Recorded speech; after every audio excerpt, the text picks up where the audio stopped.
Handa na ba ang inyong mga puso para sa isang kwentong magpapatunay na ang tunay na kapangyarihan ay hindi nasusukat sa yaman, kundi sa tatag ng kalooban sa gitna ng matinding kabiguan? Halina't pakinggan natin ang isang paglalakbay na susubok sa lahat ng ating nalalaman tungkol sa pag-ibig at pagtataksil. Sabi nila, ang pinakamasakit na sugat ay nagmumula sa taong minsan mong pinag-alayan ng iyong buong mundo. Paano kung ang mismong pagwasak sa'yo ang siyang magiging daan para mahanap mo ang iyong tunay na kaharian? Ang lamig ng air-conditioned na conference room ng opisina ng mga abogado ay tila tumatagos hanggang sa kaluluwa ni Hiraya. Nakaupo siya sa isang dulo ng mahabang lamesang gawa sa mahogani. Sa harap niya ay ang isang makapal na folder ng mga dokumento, ang katibayan ng pagtatapos ng kanyang 10 taong pagsasama bilang asawa ni Lacan del Fuego. Sa kabilang dulo ng lamesa, nakaupo si Lacan, arogante at walang bahid ng kahit anong emosyon sa mukha. Sa tabi nito, na parang isang nanalong reyna, ay si Mahalina Romero, ang babaeng naging dahilan ng lahat ng kanyang pighati. Hindi makapaniwala si Hiraya na ito na ang kahahantungan ng lahat. Ang mga pangarap na sabay nilang binuo, ang mga pangakong binitiwan sa harap ng dambana, lahat ay magiging abo sa isang pirma lamang. Ano pa ba ang hinihintay mo, Hiraya? Malamig na tanong ni Lacan. Ang boses nito ay kasing lamig ng silid. Itinulak niya ang folder sa ibabaw ng makintab na lamesa at dumausdos ito hanggang sa huminto sa mismong harapan ni Hiraya. Pirmahan mo na. Wala kang karapatan sa kahit anong yaman ng mga Del Fuego. Nakasaad lahat dyan. Kaya tapusin na natin to. Bawat salita ay parang punyal na bumaon sa puso ni Hiraya. Gusto niyang sumigaw, magalit, isumbat ang lahat ng sakripisyo niya. Ngunit wala nang natirang lakas sa kanya. Ubos na siya. Ngumiti si Mahalina, isang ngangiting mapanlait. Martin niyang kinuha ang isang mamahaling pluma mula sa kanyang bag at inilapag ito sa tabi ng mga dokumento.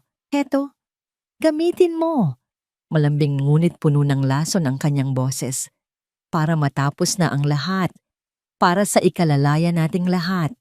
Ang eksenang yon, ang huling patak na nagpaapaw sa kanyang pagtitimpi. Nanginginig ang kamay na kinuha ni Hiraya ang pluma. Tumingin siya sa linya kung saan nakasulat ang kanyang pangalan. Hiraya Altamirano del Fuego. Sa huling pagkakataon. Isang taksil na luha ang pumatak mula sa kanyang mata. Tumama mismo sa papel at bahagyang nagpakalat sa tinta ng kanyang apelyido. Mabilis niya itong pinunasan at buong diin na ipinirma ang kanyang pangalan. Ang kaluskos ng dulo ng pluma sa papel ang tanging maririnig sa nakabibinging katahimikan. Pagkatapos, binitawan niya ang pluma na para bang napakabigat niyon. Tapos na. Mabuti naman, sabi ni Lacan. May halong kasiyahan sa boses. Tumayo na sila ni Mahalina, handa nang umalis at magdiwang. Sandali lang, Mr. Del Fuego, Miss Romero. Biglang nagsalita ang matandang abogado ni Don Mateo, si Attorney Salcedo, na kanina pa tahimik sa isang sulok. Ang boses niya ay kalmado ngunit may bigat. Nagkatinginan sina Lacan at Mahalina, bakas ang pagkainis. May kinuha si Attorney Salcedo mula sa kanyang leather briefcase. Isang pulang sobre na may selyo ng pamilya Del Fuego. Dahan-dahan niya itong binuksan.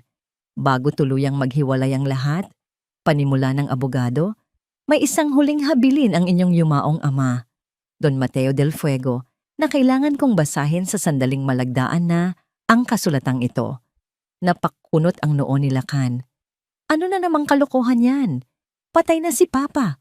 Ang lahat ng mana niya ay nasa akin na. Binaliwala ni Attorney Salcedo ang sinabi ni Lacan at nagsimulang magbasa mula sa isang dokumento.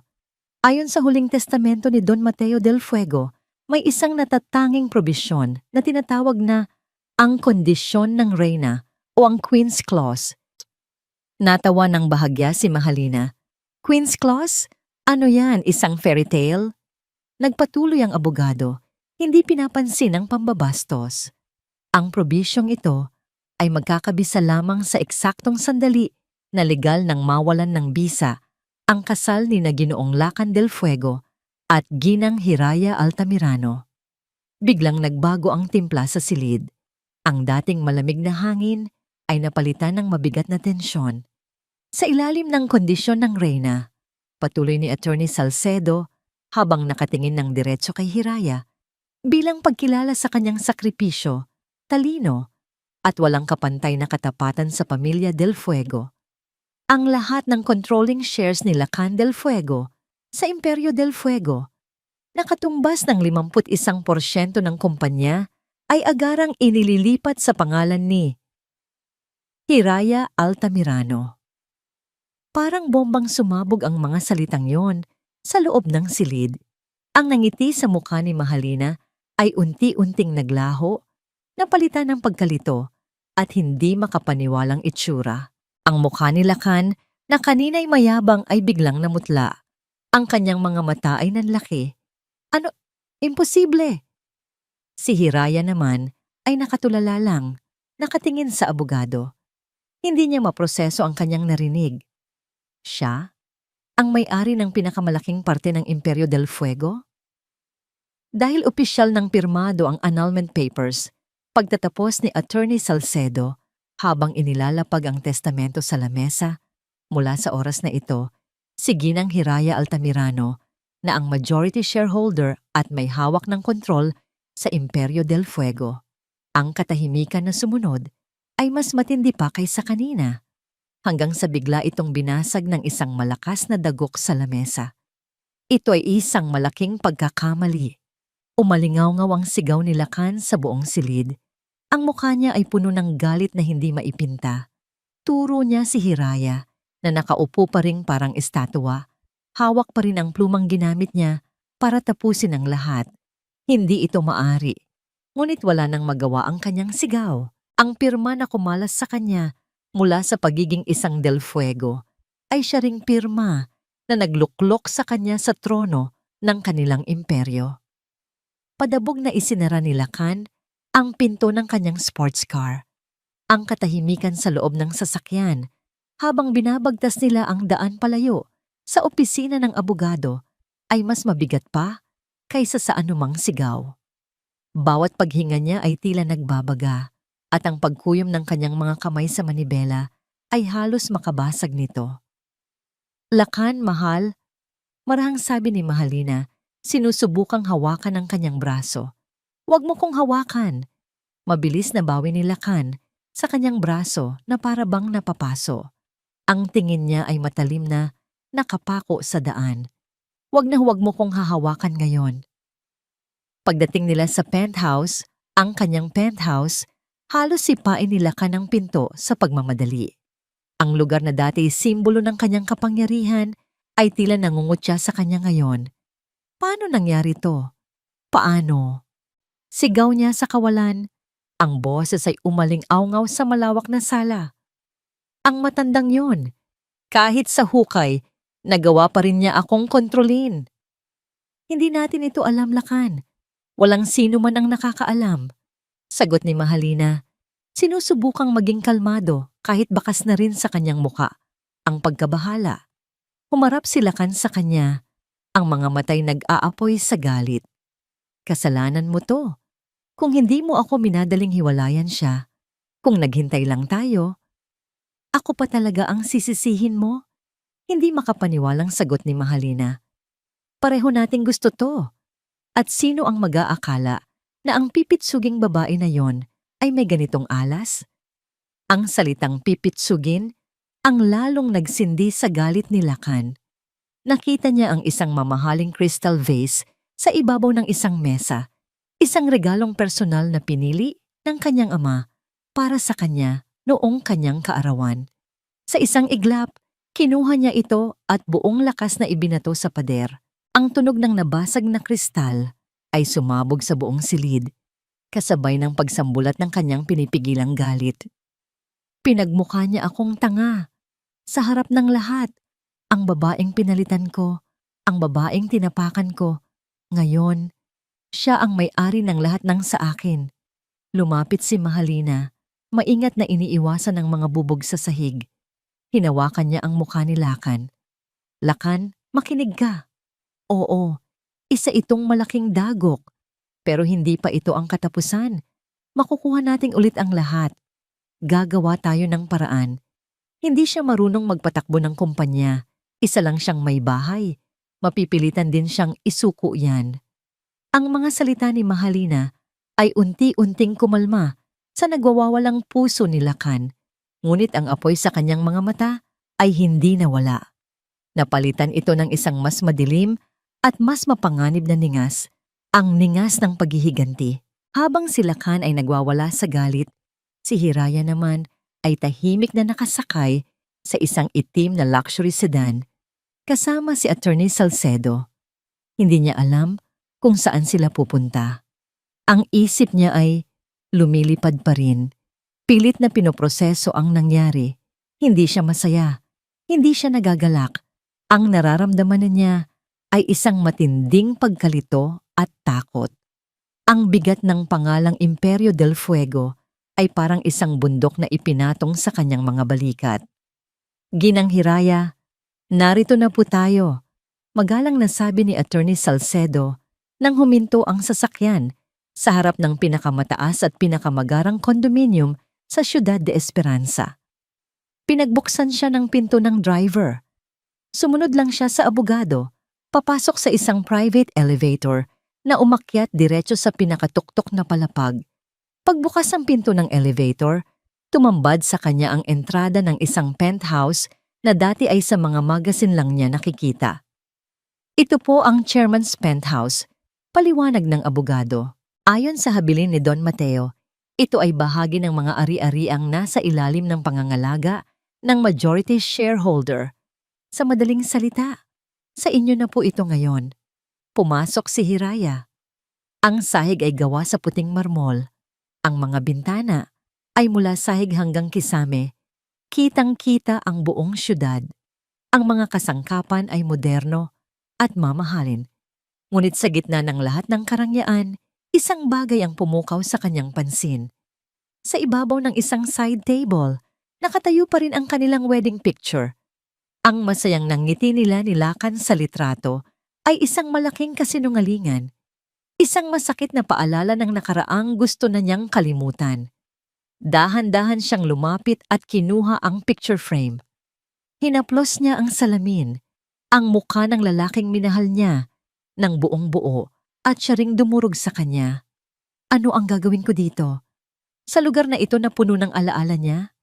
Biglang nagring ang telepono na iniabot sa kanya ni Attorney Salcedo kanina. Isang bagong telepono. Para daw sa mga opisyal na tawag. Tiningnan niya ang screen. Mr. Sandoval, Head of Legal. Nag-aalangan man, sinagot niya ito. Hello? Good afternoon, Ma'am Hiraya. This is Attorney Sandoval. I hope I'm not disturbing you. Sabi ng boses sa kabilang linya, formal at apurahan. I would just like to inform you that we are calling for an emergency board meeting tomorrow morning at 8 sharp. Your presence, as the new majority shareholder, is imperative. Parang may kung anong malamig na bumuhos kay Hiraya. Emergency board meeting. Ang mga salitang yon ay nagpabalik sa kanya sa realidad. Hindi ito panaginip. Ito na ang bago niyang buhay. I will be there, sabi niya. Kahit hindi niya alam kung saan kukuha ng lakas ng loob. Pagkababa niya ng telepono, tumayo lang siya sa gitna ng malawak na sala. Hawak ang litrato nila ni Lakan. Pakiramdam niya ay mas nag-iisa pa siya ngayon kaysa noong mga panahong umiiyak siya gabi-gabi. Biglang umilaw ang screen ng telepono. Isang text message mula sa isang hindi rehistradong numero. Binuksan niya ito.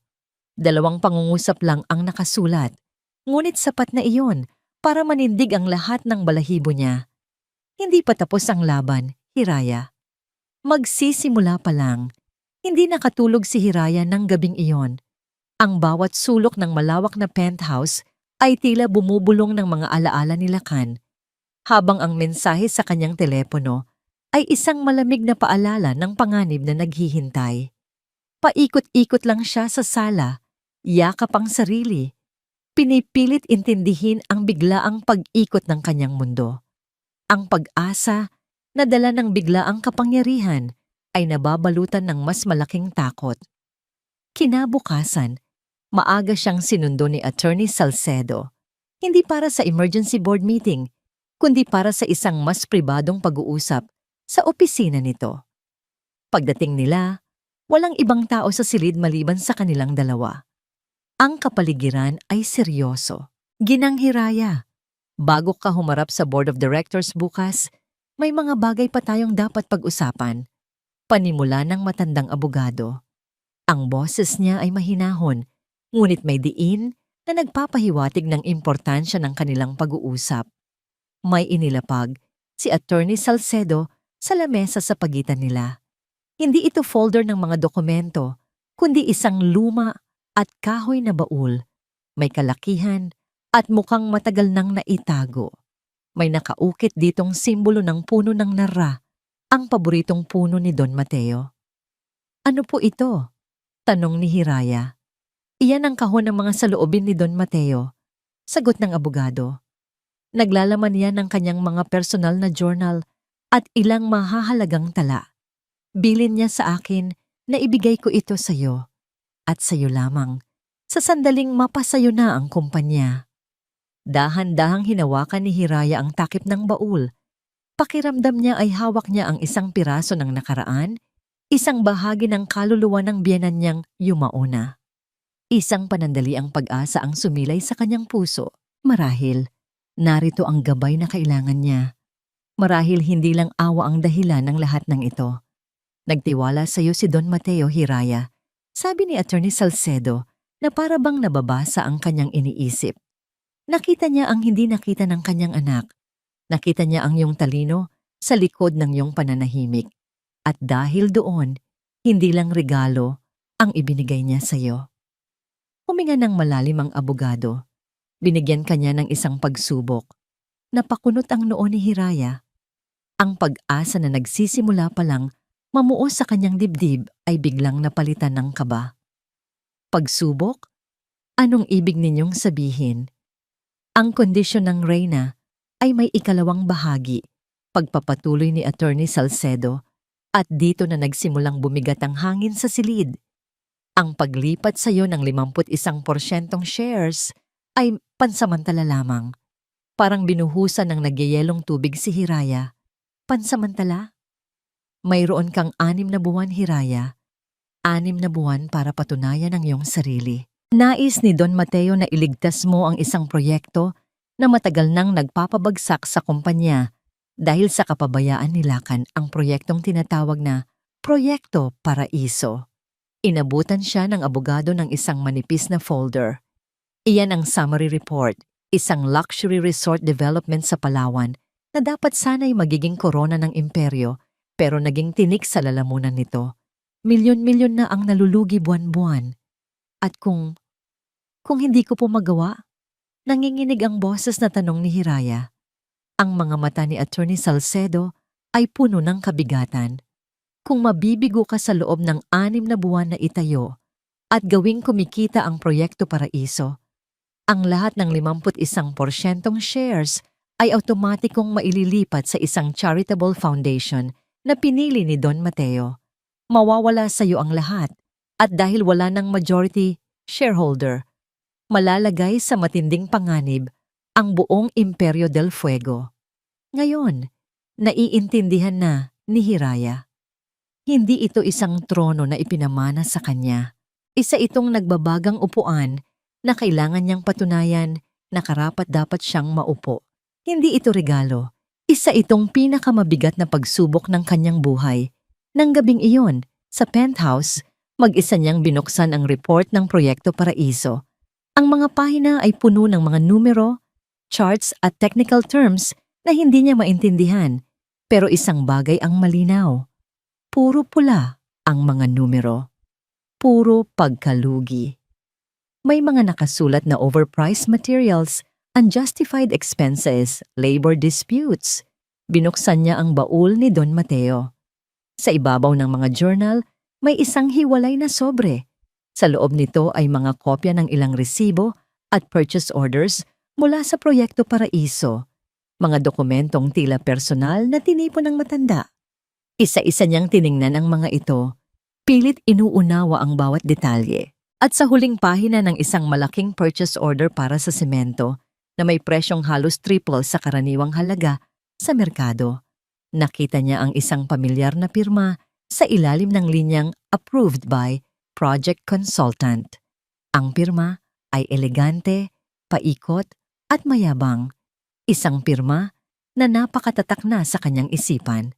Ang pirma ng babaeng sumira sa kanyang buhay, Mahalina Romero. Nakatayo si Hiraya sa harap ng dalawang naglalakihang pinto na gawa sa dark wood. Sa ibabaw nito, nakaukit sa gintong letra ang mga salitang boardroom. Huminga siya ng malalim, pinapakalma ang sarili. Suot niya ang isang simpleng itim na business dress, isang kasuotang malayo sa mga mamahaling damit na pinapasuot sa kanya nila noon. Ngunit ngayon, ito ay parang isang baluti. Sa likod ng mga pintong ito, naghihintay ang mga taong tapat sa kanyang dating asawa. Mga taong mas matagal nang nasa industriya kaysa sa kanyang edad. Mga taong tiyak na tinitingnan siya bilang isang hamak na may bahay na nagkataon lang na sinuwerte.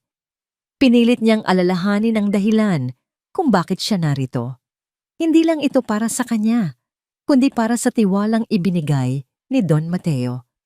Para sa katotohanang kailangan niyang ilantad. Dahan-dahan niyang itinulak ang pinto at pumasok. Gaya ng inaasahan, sa paghakbang niya papasok, ang mahinang bulungan sa loob ng silid ay biglang natigil. 12 pares ng mga mata, karamihan ay mula sa mga lalaking nasa edad na, ang sabay-sabay na tumingin sa kanya. Ang hangin ay naging kasing lamig ng yelo. Walang bumati, walang ngumiti. Diretso siyang naglakad papunta sa bakanting upuan sa pinakadulo ng lamesa, ang upuan ng chairman. Ang bawat hakbang niya ay tila 1 kilometro, ang haba sa ilalim ng kanilang mga mapanuring tingin. Pag-upo niya, inilapag niya ang kanyang laptop at isang manipis na folder sa lamesa. Naghintay siya. Ang katahimikan ay halos nakakabingi. Magandang umaga sa inyong lahat, panimula niya. Pilit na pinatatatag ang kanyang boses. Isang matandang lalaki na may makapal na salamin at maputing buhok. Si Mr. Velasco, isa sa mga pinakamatagal na board member, ang unang bumasag sa katahimikan sa paraang hindi niya inaasahan. Umubo ito ng bahagya. Binibini, o dapat ko bang sabihing Ginang Altamirano? Sarkastikong sabi nito. Bago tayo magsimula sa anumang agenda, nais lang naming malaman ano po ba ang plano ninyo? Sapagkat sa pagkakaintindi namin, wala kayong kahit anong karanasan sa larangang ito.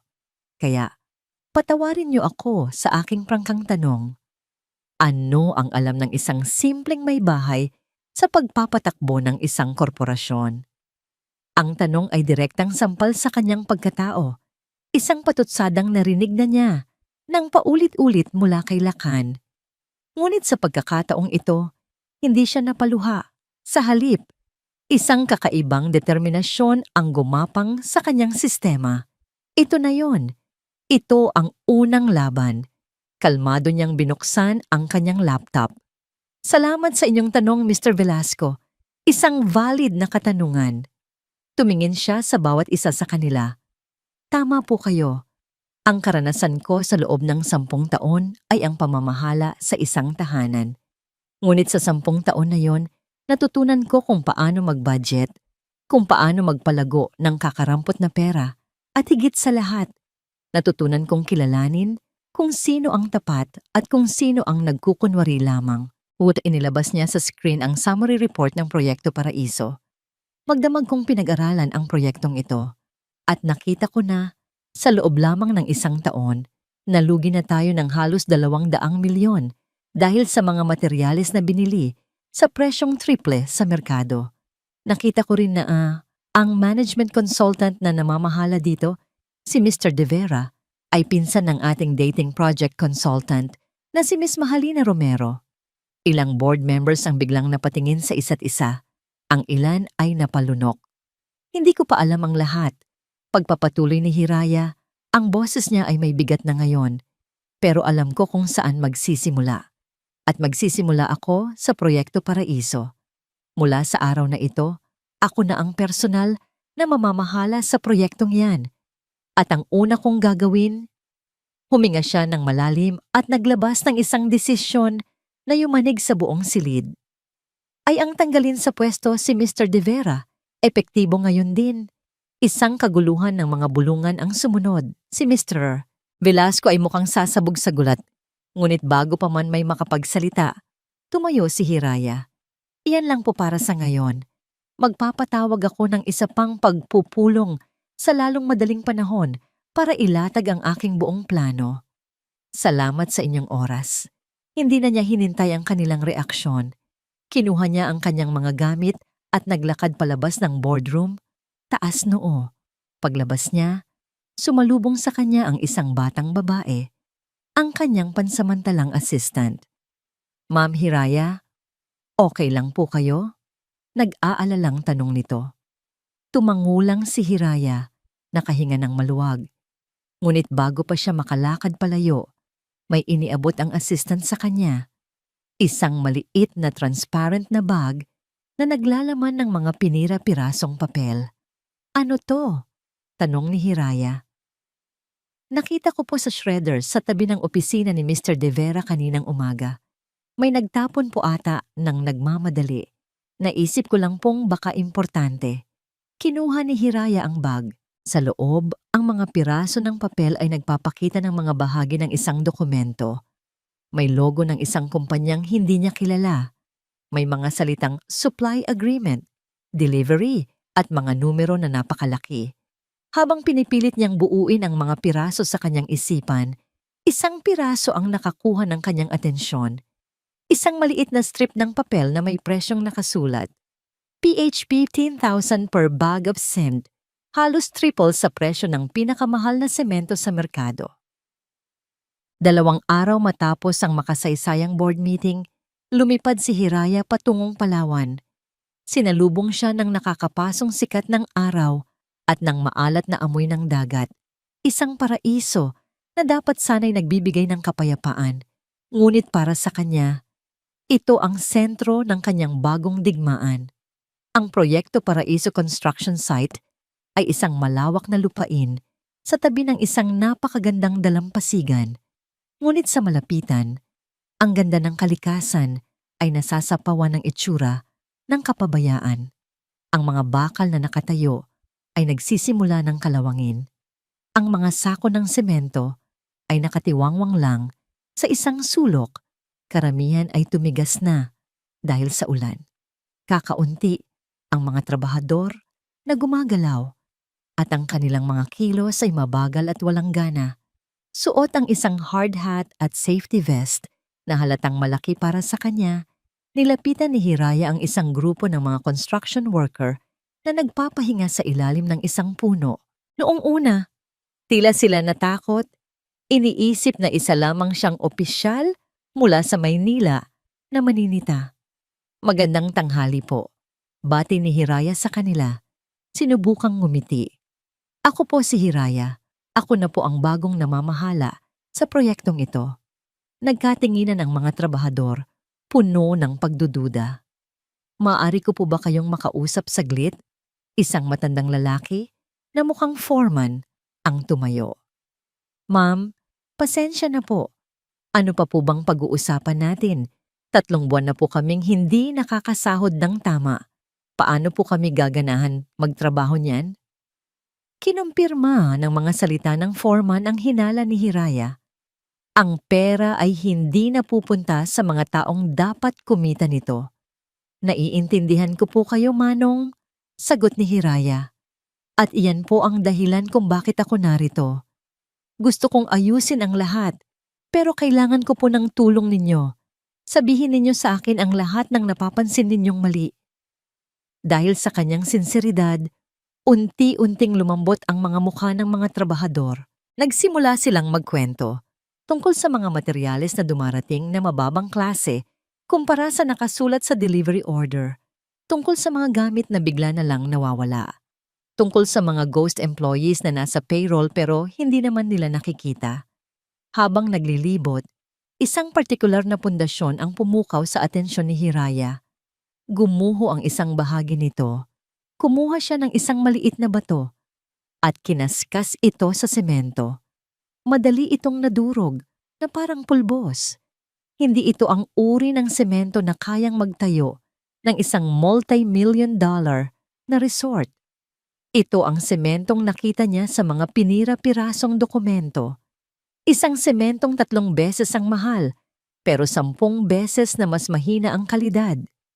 Habang papalubog ang araw, alam na ni Hiraya na ang problema sa Proyekto Paraiso ay mas malala pa sa inaakala niya. Ito ay isang sistematikong pagnanakaw. Sa isang madilim at maingay na bar sa Maynila, malayo sa karangyaan ng Imperio del Fuego, umupo si Lacan sa isang VIP booth. Ang pamilyar na amoy ng alak at sigarilyo ang nagsisilbi niyang kanlungan. Sa harap niya ay si Mr. Chua, isa sa mga pinakamalaking supplier ng bakal sa bansa at dati nilang kasosyo. "Lacan, iho, ano ba itong nababalitaan ko?" tanong ni Mr. Chua, umiinom mula sa kanyang baso ng whiskey. "Totoo bang yung asawa mo na ang nagpapatakbo ngayon?" Isang mapait ng ngiti ang gumuhit sa labi ni Lacan. "Pansamantala lang yon, Mr. Chua. Isang malaking pagkakamali na itatama rin sa lalong madaling panahon." "Sana nga. Mahirap makipagnegosyo sa hindi natin kakilala," sagot ng matanda. Ito na ang pagkakataong hinihintay ni Lacan. Sumandal siya. "Kaya nga ako narito. Alam kong may malaking kontrata ang imperyo sa inyo para sa Proyekto Paraiso. Gusto kong hilingin sa'yo, bilang kaibigan, na huwag mo munang ituloy ang delivery. Magdahilan ka. Sabihin mong may problema sa planta.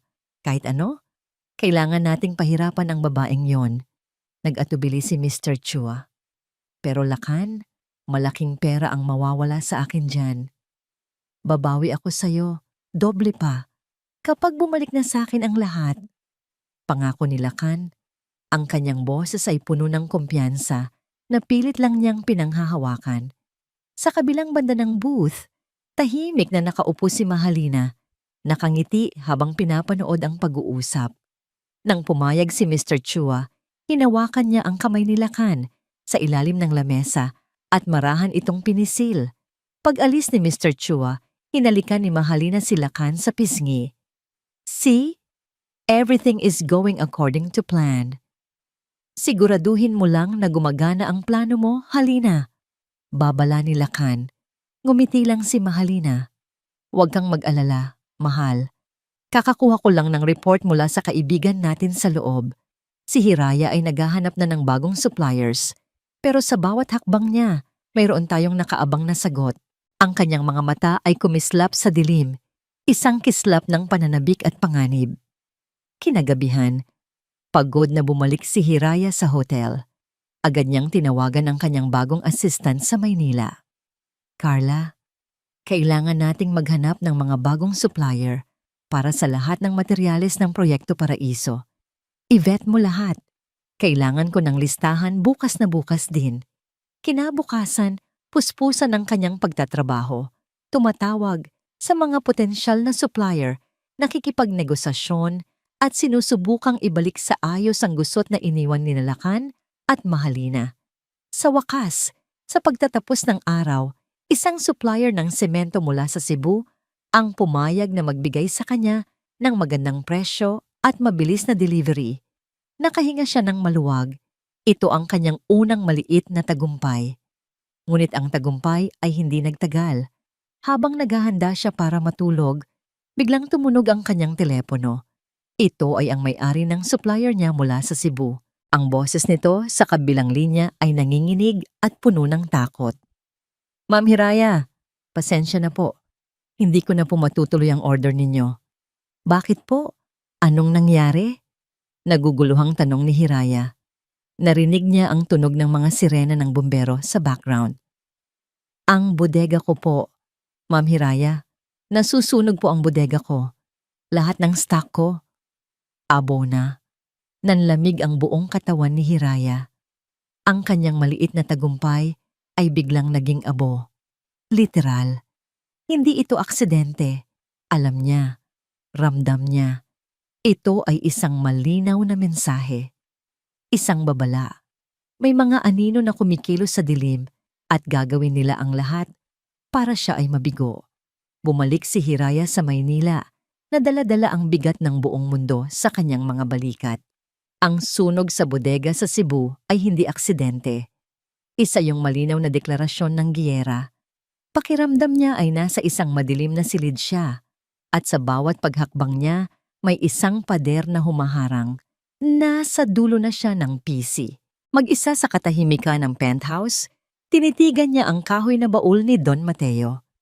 Ito na lang ang natitira niyang pag-asa, ang tanging posibleng kakampi sa laban na ito. Dahan-dahan niya itong binuksan. Sa loob, maayos na nakasalansan ang ilang makakapal na leather-bound journals. Kinuha niya ang nasa pinakaibabaw, ang pinakahuling sinulatan ng matanda. Ang amoy ng lumang papel at tinta ay tila nagdala ng presensya ni Don Mateo sa silid. Binuklat niya ang mga pahina. Ang sulat kamay ng Don ay elegante ngunit madiin. Karamihan sa mga nakasulat ay tungkol sa negosyo, sa mga numero, sa mga plano para sa Imperyo del Fuego. Ngunit habang papalapit siya sa mga huuling entry, nagbago ang tono nito. Napalitan ng pag-aalala. Isang pangalan ang paulit-ulit na lumitaw. Korporasyon ng Silangan. Ang kanilang pinakamalaking kakompetensya sa industriya. Oktubre 2, basa ni Hiraya sa isang entry. Masyadong agresibo ang Silangan. Ang kanilang mga galaw ay hindi pangkaraniwan. Parang alam nila ang bawat plano natin bago pa man natin ito isagawa. Sa sumunod na pahina, mas naging personal ang isinulat ng Don. Nobyembre 5, may ahas sa loob ng aking pamamahay. Nararamdaman ko. Isang taong nagbibigay ng ating mga sikreto sa kalaban. Pinagmasdan ko ang lahat, ngunit masyado silang magaling magtago. Biglang nanindig ang balahibo ni Hiraya. Ang ahas, ang salitang iyon. Ipinagpatuloy niya ang pagbabasa. Ang kanyang puso ay kumakabog ng mas mabilis hanggang sa narating niya ang isang entry na tila isinulat ng nagmamadali. Disyembre 2, ang Proyekto Paraiso. Dito sila tumitira. Sinisira nila tayo mula sa loob gamit ang sarili nating proyekto. Ang supplier, ang CGS Construction Supplies. Kailangan kong malaman kung sino ang nasa likod nito. Masyadong malinis ang kanilang papeles, masyadong perpekto. CGS Construction Supplies. Iyon ang pangalan ng kumpanya sa mga pinira-pirasong dokumento. Isang piraso ng puzzle ang biglang nabuo sa kanyang isipan. Ang overpriced na supplier. Ang korporasyon ng Silangan. Ang ahas sa loob ng kumpanya. Magkakaugnay ang lahat. Ngunit paano niya ito mapapatunayan? Biglang may naalala si Hiraya. Isang pangalan na madalas ikwento sa kanya ni Don Mateo noon. Si David, isang bata at napakatalinong computer genius na personal na tinulungan ng Don na makapagtapos ng pag-aaral. Utang na loob nito ang kanyang buhay sa matanda. Agad niyang kinuha ang kanyang telepono at hinanap ang numero ni David sa lumang direktoryo na kasama sa baul. Hello? Sagot ng isang boses sa kabilang linya. David? Si Hiraya ito. Asawa ni Lakan. Panimula niya, nanginginig ang boses. Dating asawa. Ma'am Hiraya, napatawag po kayo? Kamusta po kayo? Magalang na tanong ni David, bakas ang pagkagulat. Kailangan ko ng tulong mo, David. Isang bagay na kailangan manatiling lihim. Tungkol ito kay Don Mateo. Sa pagbanggit pa lang sa pangalan ng kanyang benefactor, naging seryoso ang boses ni David. Ano po ang maitutulong ko, ma'am? Ibinigay ni Hiraya ang lahat ng impormasyon na nakuha niya.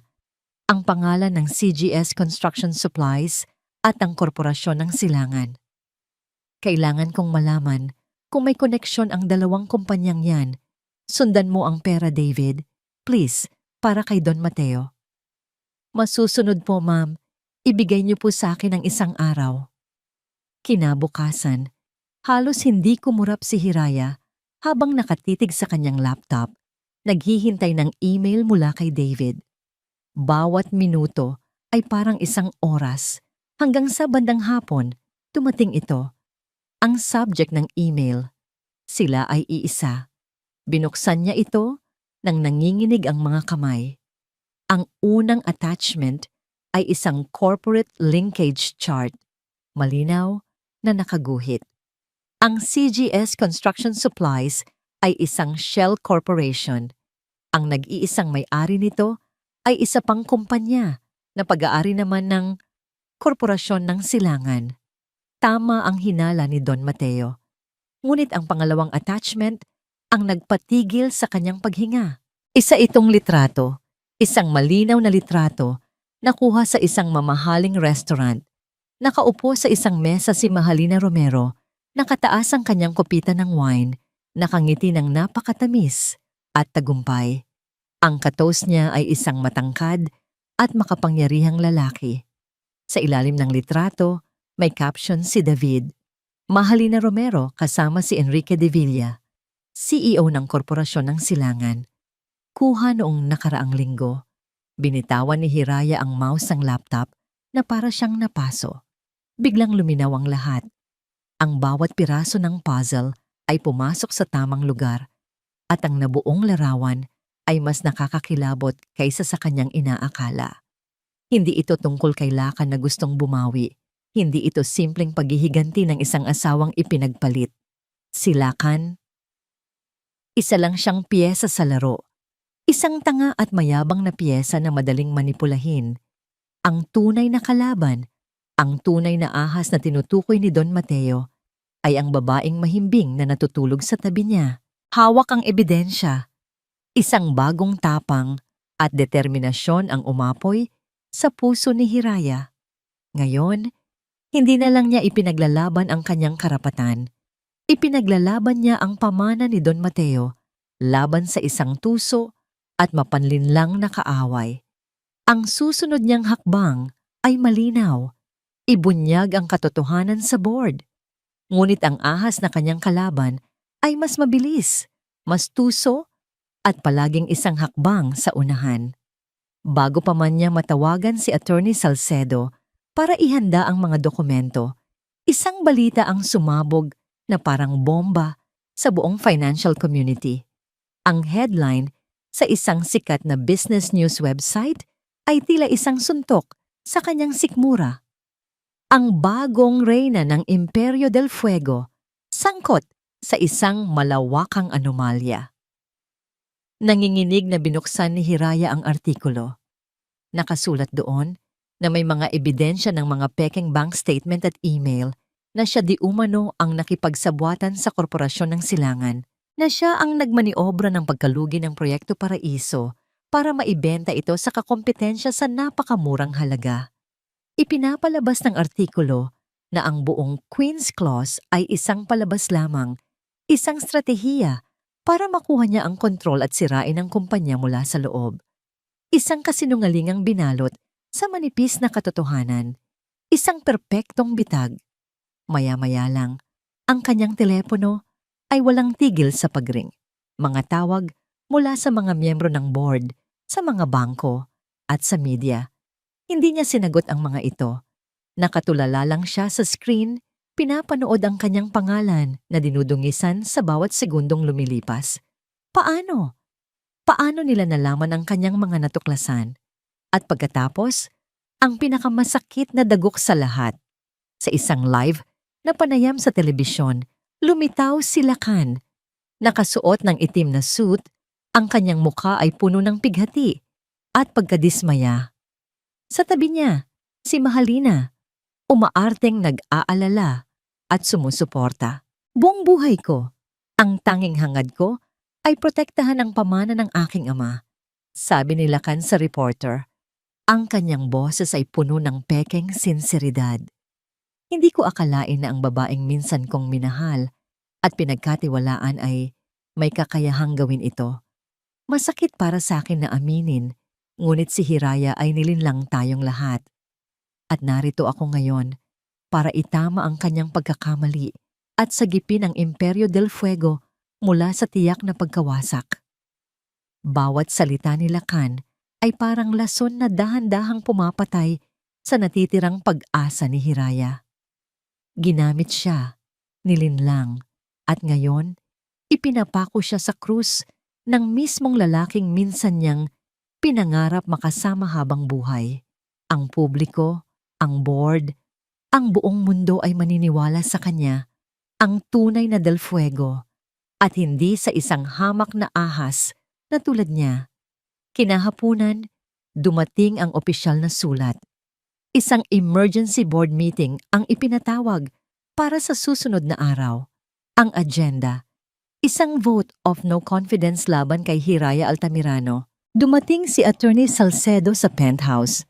Ang muka ay puno ng pag-aalala. Hiraya, mas malala ito sa inaakala ko. Ang mga dokumentong inilabas nila, napakakakumbinsido. Kahit ako, kung hindi kita kilala, maniniwala ako.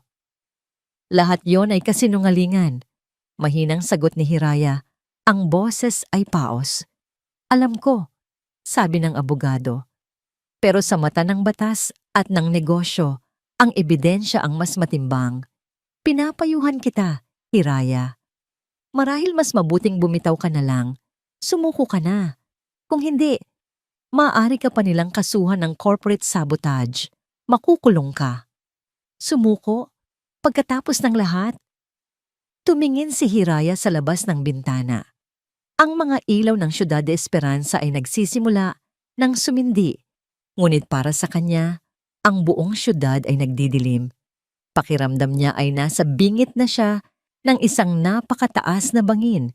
Isang maling hakbang lang at tuluyan na siyang mahuhulog sa kawalan. Iniwan siya ng lahat. Itinakwil, ipinagkanulo. Ang kapangyarihan na ipinahiram sa kanya ay siya ring naging sandata para wasakin siya. Naupo siya sa sahig, sa gitna ng karangyaan ng penthouse na hindi naman niya ninais. Niyakap niya ang kanyang mga tuhod. Sa unang pagkakataon, mula nang matanggap niya ang trono, hinayaan niyang bumuhos ang kanyang mga luha. Umiyak siya hindi dahil sa galit, kundi dahil sa bigat ng katotohanan. Nag-iisa siya at pakiramdam niya natalo na siya sa laban. Isang opisyal na email ang pumasok sa kanyang telepono, isang paalala mula sa corporate secretary. Ang botohan ay magaganap bukas, alas 9 ng umaga. Mayroon na lang siyang kulang-kulang 24 na oras para baligtarin ang isang sitwasyong tila imposible nang mabago. Ang boardroom ay mas malamig at mas nakakakaba kaysa dati. Ang bawat upuan ay okupado. Ang mga miyembro ng board ay nakaupo na may mga seryosong muka. Ang ilan ay may halong awa. Ang ilan ay may halong paghusga. Sa isang dulo ng lamesa, nakaupo si Lacan. Sa kanyang tabi si Mahalina na naglalaro ng papel bilang isang inosente at nababahala na tagapayo. Nang bumukas ang pinto at pumasok si Hiraya, lahat ng mata ay napunta sa kanya. Ngunit ngayon, wala nang bakas ng takot o pag-aalinlangan sa kanyang mga mata. Sa halip, mayroon itong kakaibang kalmado at matatag na determinasyon. Isang katahimikan bago ang isang malakas na bagyo. Naglakad siya papunta sa kanyang upuan, kasama si Attorney Salcedo na may dalang isang itim na briefcase. Simulan na natin, sabi ni Mr. Velasco na siyang nangunguna sa pagpupulong.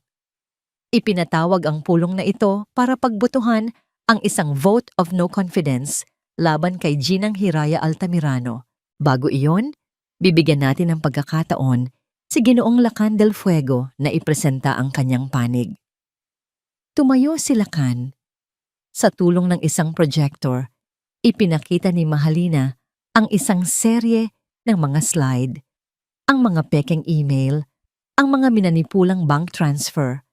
Lahat ay nagtuturo kay Hiraya bilang utak ng sabotahe. Si Mahalina ay nagsasalita ng may kumpiyansa. Bawat salita ay idinisenyo para idiin si Hiraya sa kasalanang hindi niya ginawa.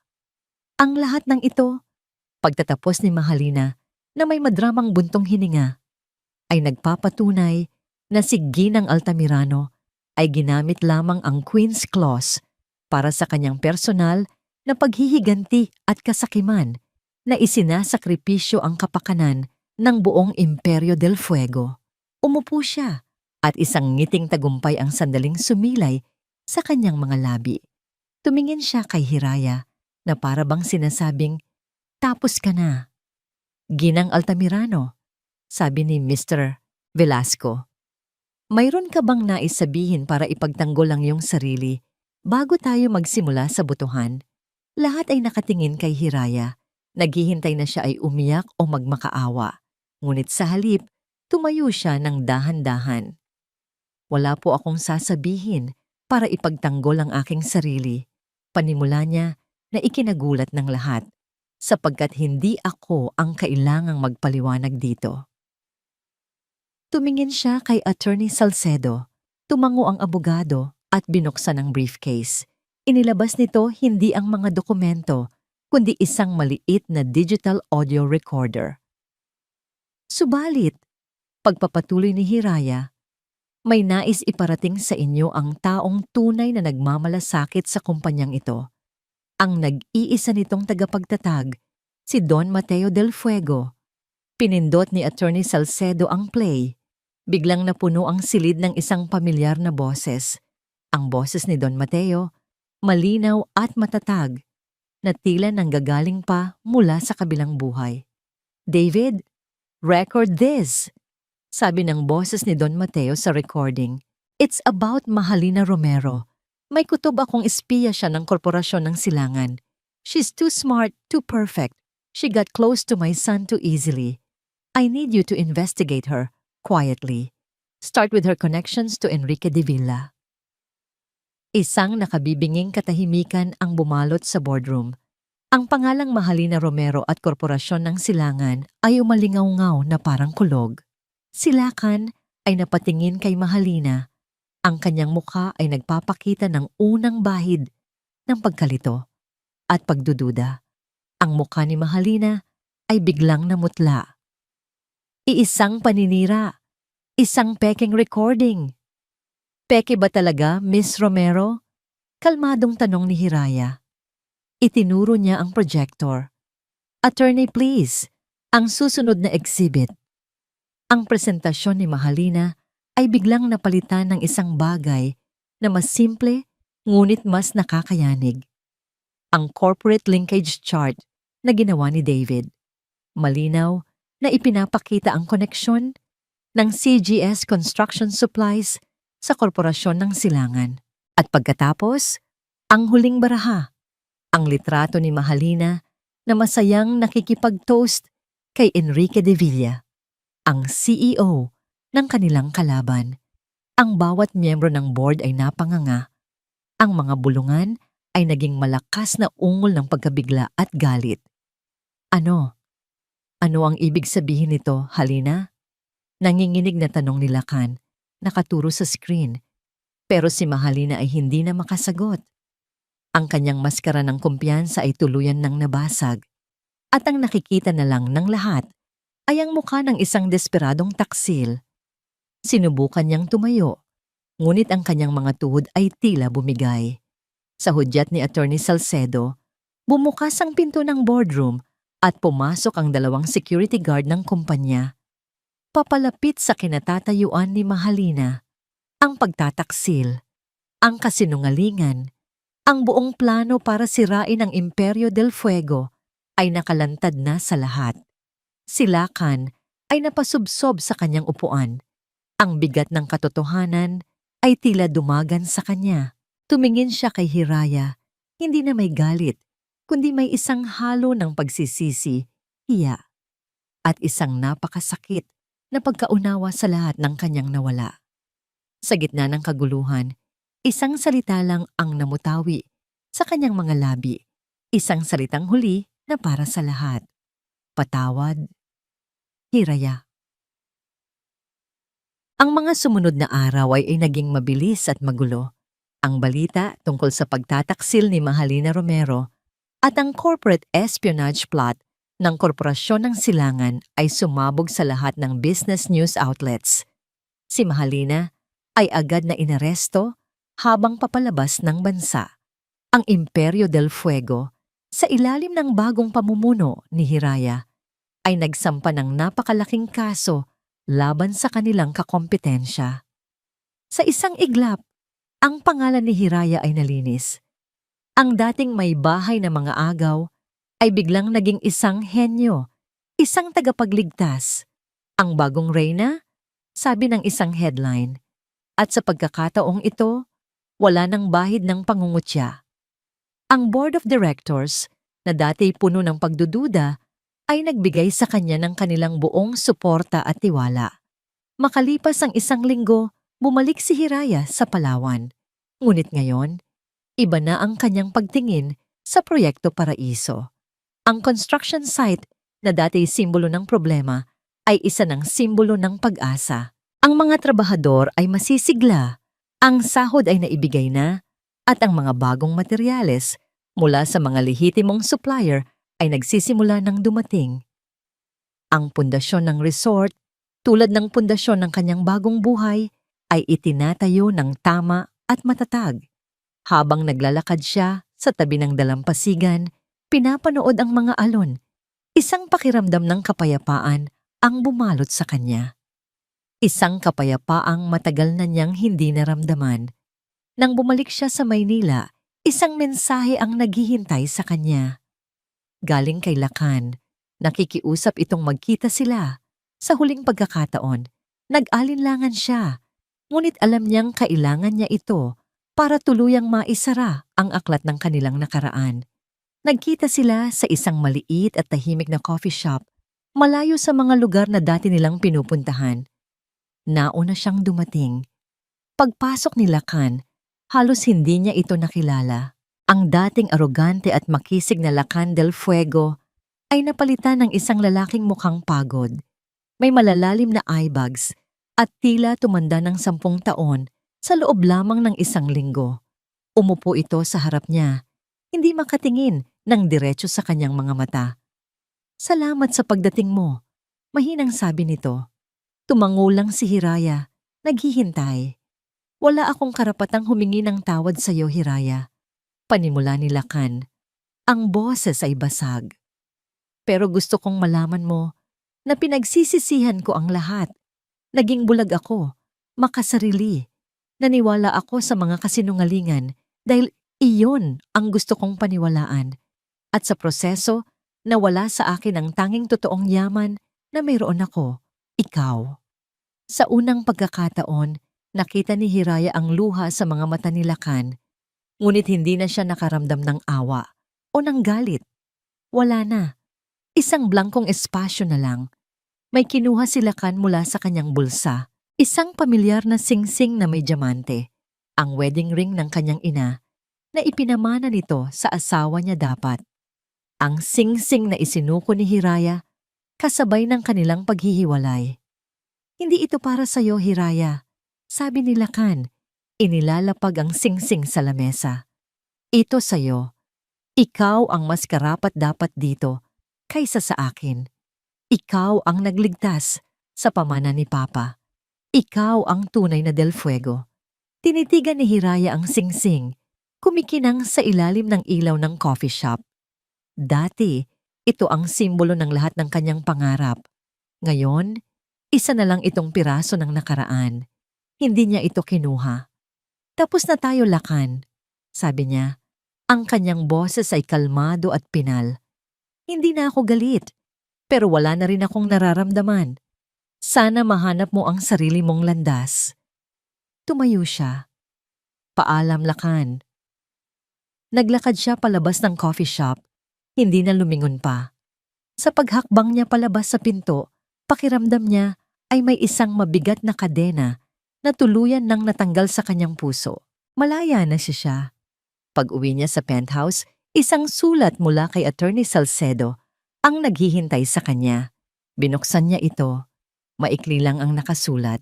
"Ginang Hiraya, Nais ko lang ipaalam sa iyo na ngayong araw ang ika-6 na buwan mula nang magkabisa ang Queen's Clause na ipatupad mo ng higit pa sa inaasahan ng kondisyon na iniwan ni Don Mateo del Fuego. Ang 51% shares ng Imperio del Fuego ay opisyal at permanenteng nasa iyong pangalan na. Binabati kita. Napangiti si Hiraya, hindi dahil sa yaman o kapangyarihan, kundi dahil sa wakas natapos na niya ang pagsubok. At sa pagtatapos nito, natagpuan niya ang isang bagay na mas mahalaga pa sa anumang korporasyon. Natagpuan niya ang kanyang sarili. Lumipas ang 6 na buwan. Ang dating proyekto Paraiso ay isa ng makapigil hiningang tanawin. Ang mga gusali ay nakatayo ng may karangalan, pinaghalong moderno at Pilipinong disenyo. Ang mga hardin ay puno ng mga bulaklak at ang infinity pool ay tila sumasalamin sa asul na langit. Sa harap ng entrance, isang malaking arko na gawa sa kahoy ng Nara ang sumasalubong sa mga bisita. Nakaukit dito ang bagong pangalan ng lugar, Hiraya Resort. Ang araw na iyon ay ang grand opening. Puno ang lugar ng mga miyembro ng media, mga kilalang personalidad sa negosyo, at ang buong board of directors ng Imperio del Fuego na ngayon ay nakangiti at buong pagmamalaking sumusuporta sa kanilang CEO. Nakatayo si Hiraya sa isang entablado. Suot ang isang simpleng puting bestida na sumasayaw sa ihip ng hangin mula sa dagat. Wala na ang anino ng babaeng dehado at takot. Ang babaeng nakatayo sa harap nila ngayon ay isang leader, kalmado, may kumpiyansa at nagliliwanag. Maraming salamat sa inyong pagdalo. Panimula niya, ang kanyang boses ay malinaw na naririnig sa buong paligid. Ang lugar na ito ay nagsimula bilang isang proyektong puno ng problema. Isang simbolo ng pagkalugi at pagkakamali. Ngunit tulad ng marami sa atin, naniniwala ako na ang bawat isa ay may kakayahang bumangon mula sa abo ng nakaraan. Tumingin siya sa mga empleyado ng resort, sa mga construction worker na kasama niyang naghirap, at sa mga taong naniwala sa kanya. Ang Hiraya Resort ay hindi lamang isang gusali o isang negosyo. Pagpapatuloy niya, ito ay isang testamento. Isang testamento sa katatagan, sa katapatan, at sa kapangyarihan ng pag-asa. Ito ay para sa lahat ng nangangarap, sa lahat ng nasaktan, at sa lahat ng hindi sumusuko. Sa hudyat niya, sabay-sabay na hinila ng mga bata mula sa lokal na komunidad ang isang tali. At ang pulang laso sa arko ay bumagsak. Isang masigabong palakpakan ang umalingaw-ngaw. Opisyal ng bukas ang Hiraya Resort. Pagkatapos ng seremonya, habang ang mga bisita ay nag-e-enjoy sa handaan, dahan-dahang lumayo si Hiraya. Naglakad siya palayo sa karamihan, papunta sa dalampasigan. Dinala niya ang kanyang journal, ang huling regalo, mula sa baul ni Don Mateo. Umupo siya sa buhanginan at binuksan ito sa huling pahina na may sulat. May isang huling entry si Don Mateo na tila isinulat para mismo sa kanya. Hiraya, kung binabasa mo ito, ibig sabihin ay nagtagumpay ka. Alam kong kaya mo. Dahil ang tunay na apoy ng isang Del Fuego ay hindi nasa dugo o apelyido. Ito ay nasa puso. Isang pusong hindi sumusuko sa gitna ng pagsubok. Isang pusong mas pinipiling magtayo kaysa manira. Ikaw ang tunay na Del Fuego. Isang ngiti ang gumuhit sa mga labi ni Hiraya. Isinara niya ang journal. Hinubad niya ang kanyang sapatos na may takong, ang simbolo ng kanyang corporate life, at ibinaon ang kanyang mga paa sa maligamgam na buhanginan. Hinayaan niyang haplusin ng mga alon ang kanyang mga paa. Pinanood niya ang paglubog ng araw, ang paghahalo ng kulay kahel, rosas at lila sa kalangitan. Sa sandaling iyon, sa gitna ng katahimikan, habang dinarama ang ihip ng hangin at ang tunog ng dagat, nahanap niya ang tunay na kahulugan ng lahat. Ang imperyo niya ay hindi ang mga nagtataasang gusali sa syudad, hindi rin ang mga numero sa stock market o ang titulong CEO sa kanyang pangalan. Ang tunay niyang imperyo ay ito, ang kapayapaang nararamdaman niya sa kanyang puso, ang kalayaang magpasya para sa kanyang sarili, ang lakas na kanyang natuklasan mula sa kanyang mga sugat, ang kakayahang tumayo sa sarili niyang mga paa, sa buhanginan, habang pinapanood ang isang bagong bukas na naghihintay. Ngumiti siya, isang kumtangiting para lamang sa kanyang sarili, isang namangiting buo, payapa, at tunay na malaya. At dito po nagtatapos ang kwento ni Hiraya, isang kwento ng pagbangon mula sa pait ng kahapon tungo sa isang matamis at mapayapang kinabukasan. Ang aral na iniiwan sa atin ng kanyang paglalakbay ay isang makapangyarihang paalala. Ang tunay na kaharian ay hindi matatagpuan sa yaman o kapangyarihan na ibinibigay ng iba, kundi sa paghahari sa ating sariling mga puso at sa pagbuo ng isang buhay na nakabatay sa respeto sa sarili, katatagan at kapayapaan. Minsan, kailangan mo nating gumuho para muling maitayo ang ating sarili sa isang mas matibay na pundasyon. Maraming salamat po sa inyong walang sawang pagsubaybay sa kwentong ito. Lubos po naming ikagagalak na marinig ang inyong mga saloobin. Ano po ang pinakapaborito ninyong bahagi ng kwento? Anong aral ang inyong napulot? At anong uri ng mga kwento pa ang gusto ninyong marinig mula sa aming channel sa mga susunod na araw? I-comment nyo lang po sa ibaba. Hindi dito nagtatapos ang ating paglalakbay. Marami pa pong kwentong kasing ganda at mas puno ng aral dito sa aming channel. Kung nagustuhan nyo ang kwentong ito, i-like, i-share sa pamilya at mga kaibigan, at mag-subscribe na rin para lagi kayong updated sa mga susunod pa naming kwento. I-click nyo ang notification bell para kayo ang unang makarinig kapag may bago kaming upload. Pagpalain po kayo ng Panginoon, kayo at ang inyong buong pamilya. Hanggang sa muli.